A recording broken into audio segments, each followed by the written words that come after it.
Sciatica, migraines, RSI. I've had all of these problems over the years thanks to spending a lot of time sitting down at a writing desk.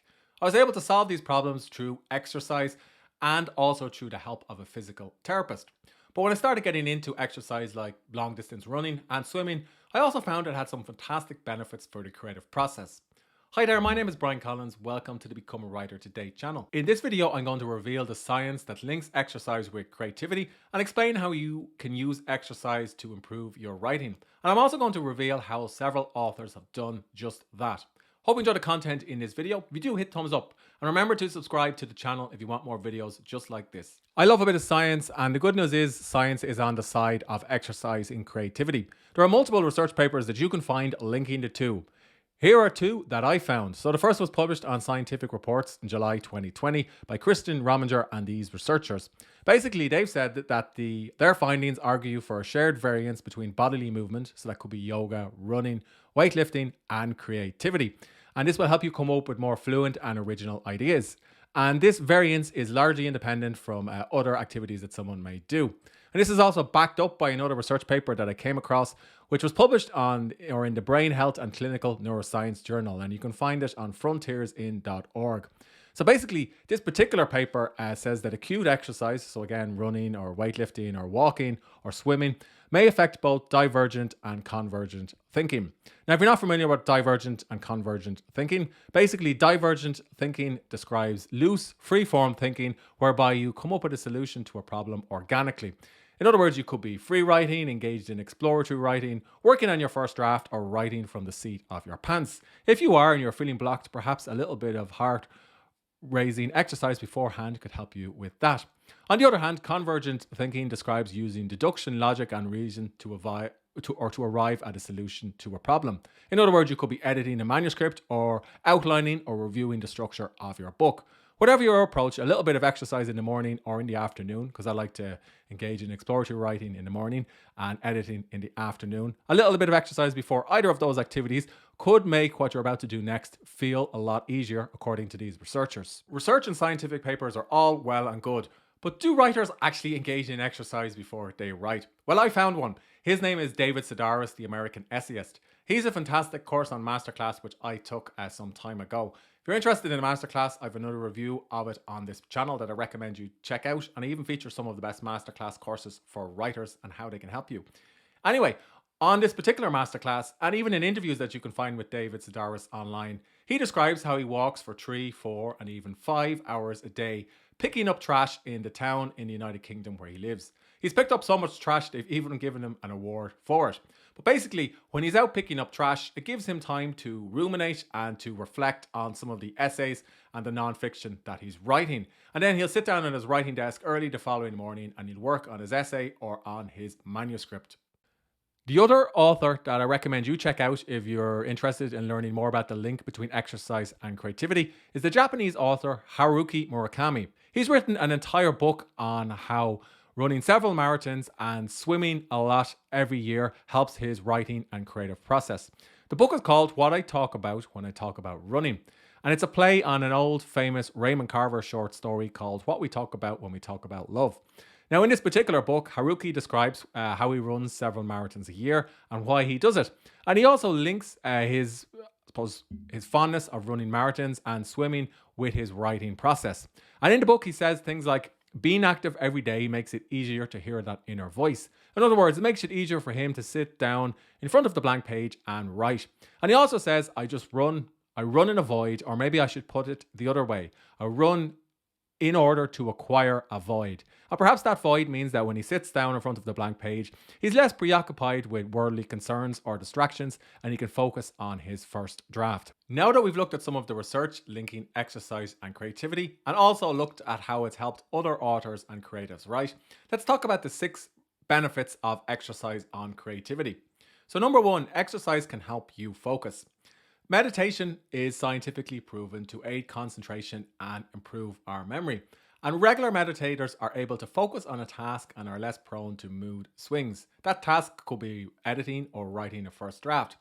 Physical exercise like yoga or running is a bit like meditation because running demands, for example, turning up several times a week in your trainers and committing to a difficult task for an extended period.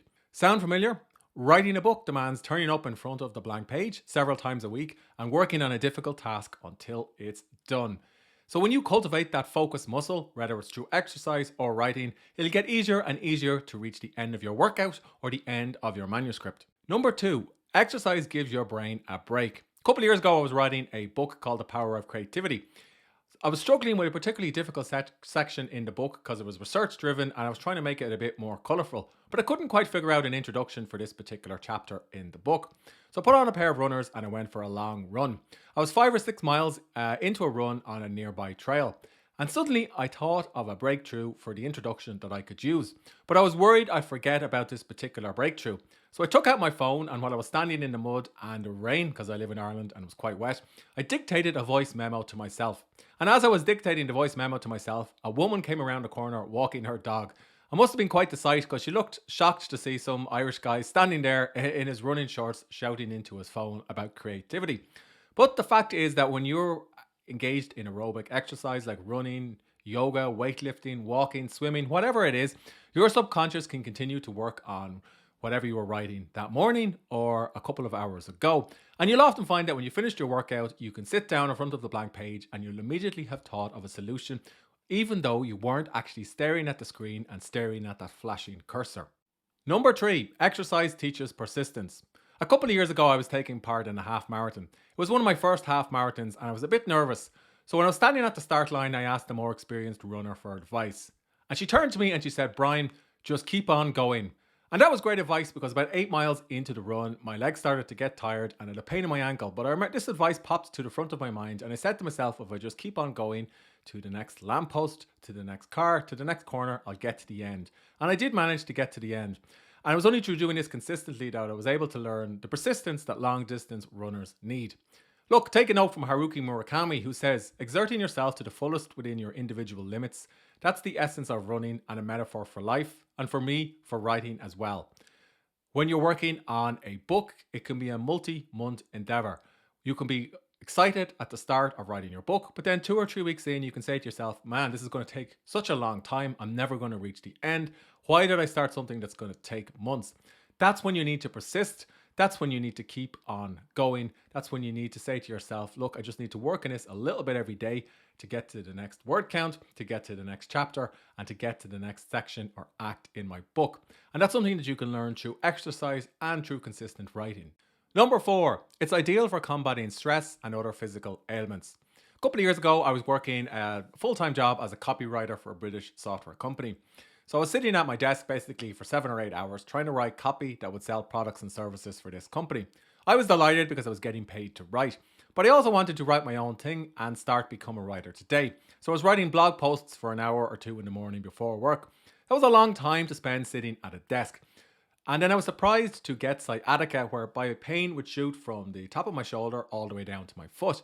It got so bad that I had to go to see a physiotherapist. He took one look at me and he said, "Brian, sitting is the new smoking and you're smoking or sitting all day long. You really need to start exercising and working out." And that set me on a journey whereby I started running and then going to the gym, taking up CrossFit and other types of exercise. I learned over time that if you're exercising, you're going to be fitter and stronger. You'll be able to sit or stand at your writing desk like I'm doing now for much longer. You'll also be able to write for longer because you're not in pain. On the other hand, anytime I've had sciatica or a cramp in my hand from RSI or bad migraine, I found it's all but impossible to write. So exercise will keep you healthy, and if you're healthy, then you can of course work on your drafts, your stories, your articles, and on your book. Exercise will also wear you out so that you're more likely to fall asleep that night.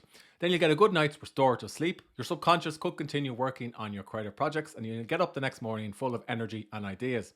On the other hand, if you did what I did, whereby you spend 8 or 10 hours at a desk without any exercise, you'll probably have a bad night's sleep or find it difficult to sleep and you'll feel sluggish, tired and uninspired the next day. Number 5, exercise improves your mood. Stress is one thing and so is sciatica and other physical ailments. But what about if you're struggling with depression? This is something that I've struggled with on and off over the years. But scientific studies have proven that exercise like running or yoga can easily improve your mood. The author of one study that I found said that mood and creativity are improved by physical exercise independently of each other. So as a runner, I can testify to the runner's high. When you complete a really good run, you can feel fantastic that you got through the workout, or you can feel fantastic that you got a personal best or achieved a time. Similarly, it's natural to procrastinate about going to the gym. But ask anybody and they will almost always say that they never regret going. That's because exercise can improve your mood and make you feel better. And then when you feel better, you're less likely to ruminate and you're less likely to think that you're never going to accomplish your creative goals.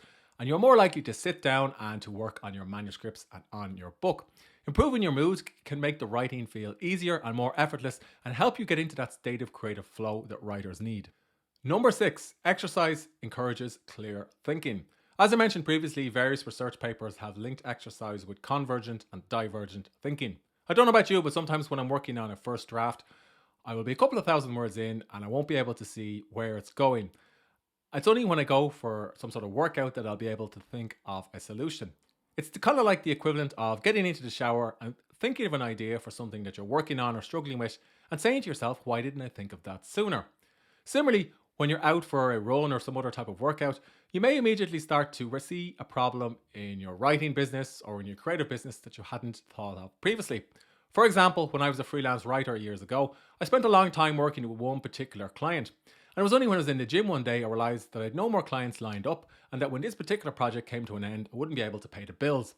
And this immediately triggered me to go and find more clients to pay the bills so that I wouldn't have to worry or stress. And that was the thing that I did the next day.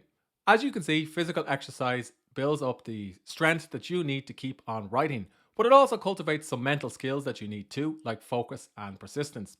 I've talked a lot about why I run in this particular video, but it doesn't have to be running. It could be boxing, swimming, cycling, rowing, squash, tennis, or whatever it is. Having some form of exercise in your week gives you time to both cultivate the mental and physical skills that you need.